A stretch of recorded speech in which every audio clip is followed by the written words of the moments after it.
Ikapitong panel, Salamanca. Unang tuloy-tuloy na pananatili sa Alcalá de Henares at pagbabalik sa Salamanca. Nang magbalik sa Salamanca, bilang isang propesor ng gramatika, sinuong ni Nebrija ang mga bagong proyekto na lumampas sa gramatika, gaya ng Luris Civilis Lexicon, ang unang ilustrasyon sa panel na ito, kung saan niya tinalakay ang wikang legal ng mga tekstong legal. Nagsulat din siya ng komentaryo sa 70 sipi mula sa banal na kasulatan, na gaya ng makikita natin mamaya.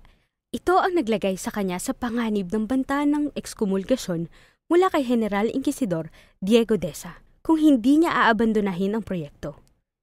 Sa puntong iyon, isinulat ni Nebrija ang kanyang apolohiya, ikalawang imahen sa panel. Isang matapat na manipestong pumapanig sa akademikong kalayaan at kalayaan sa pagpapahayag. Nakakuha siya ng eksklusibong kontrata sa publisher na si Arnau Guillén de Brocar para ilimbag ang kanyang mga akda.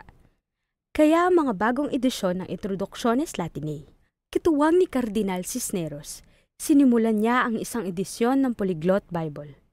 Ngunit malaking hamon ang kanilang mga di pagkakaunawaan para matuloy ang kolaborasyon at matapos ang akda.